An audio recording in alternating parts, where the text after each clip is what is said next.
for me, there's two things. There's a whole list. We all have a whole list of things that drive us nuts. But two that are right at the top of that list. If you have a pitcher who can't throw strikes, you're just screaming at the TV, throw a goddamn strike.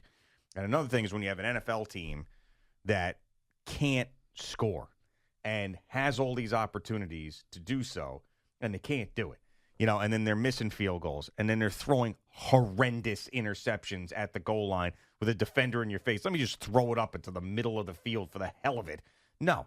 I mean, for God's sakes, 4th and 3, drop pass, and they're moving the ball. They're moving the ball. Pass. That was an inaccurate throw. All right. Sorry. I'm just incomplete pass. So Daniel Jones last night, if you really boil it down and you watch some of these throws, they were woefully inaccurate.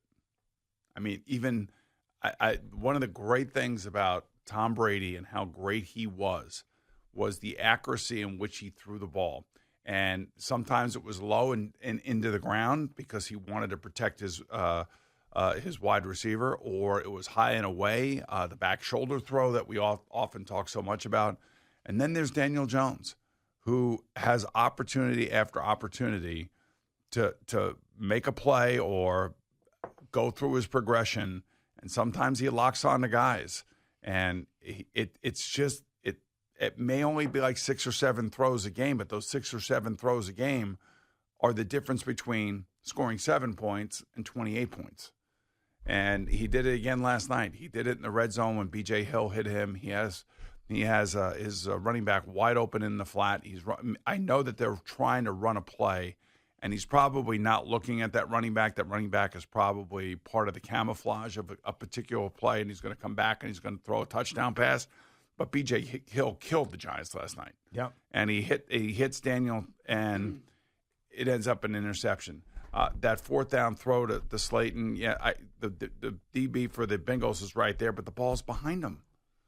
He doesn't have a chance to make a play on it. Like, he can get his hands on it, but the defender is like right there. Yeah. And when you watch Joe Burrow play, and you watch him now, he had this amazing touchdown run last night. Yeah, I mean, how is that even happening? All right, where there's no Giants to be seen. I'll tell you, because Chris Collinsworth explained it perfectly. What ends up happening is that defenses play. So Shane Bowen calls a man coverage defense. Yeah.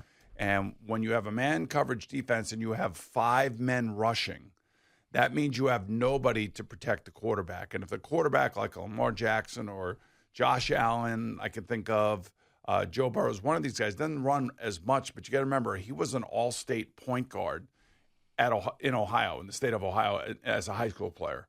So he's a great athlete. He just never really shows it a lot. He'd rather just stay behind the line of scrimmage.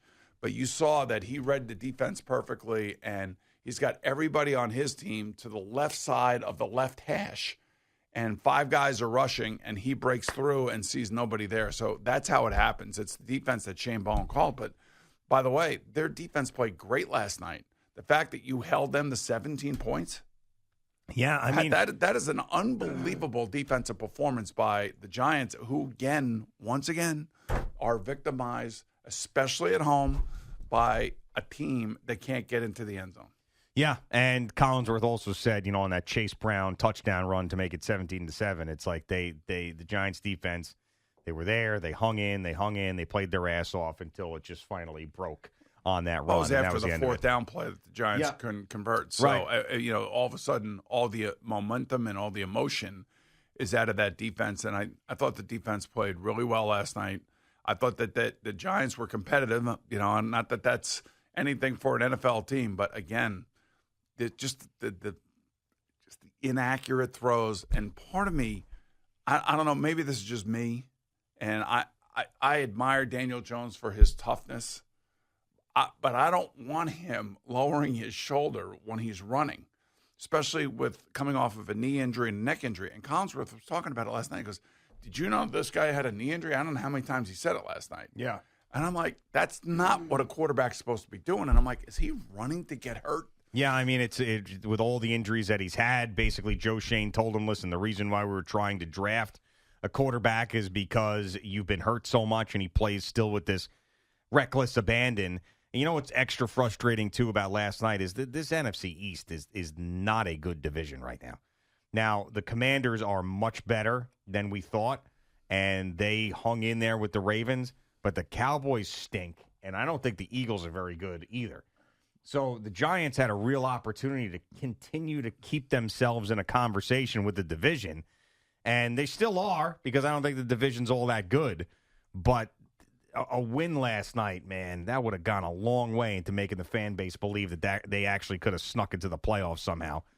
So, and I don't know, like the Cowboys, Rob Saleh's got to be thinking to himself, Mike McCarthy still got a job and I got fired 5 games in?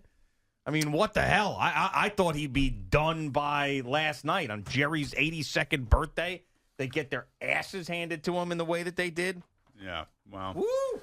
I would just say that there are a number of teams out there that are woefully disappointing, and a lot of it can be traced to how their quarterback has been playing. Jared Goff has been playing out of his mind, and they lose Aiden Hutchinson, which is really unfortunate. But that team is one of the best teams in football. And Jared Goff and Ben Johnson, their offensive coordinator, who may not be there next year. He may be a new head coach somewhere, and probably should be. But it's not good. I could see Ben Johnson going to Jacksonville. Yeah. I could see that guy going to Jacksonville and trying to get Trevor Lawrence right. That would be the place where I would think he would go. I don't think he would go like if the Cowboy job opened up. Is obviously a job that everybody would covet, but I would think that it also comes with a whole other level of just tension and anxiety because of who owns the team. And he gives a press conference after the game is over, does 2 press conferences during the week. I mean, no other owner does that. Yeah. It's crazy. Right. And he's been doing it for years, and he's got a weekly radio show. I mean, it's a lot. So that Cowboy story, of course, is going to be a big one throughout the country. Not as big here as we talk a ton about the Mets and Giants to get you ready for Yankees, Mets, and Jets tonight on this huge Monday on the Fan and CBS Sports Network. It is Boomer and Gio. Got some weather for you right now.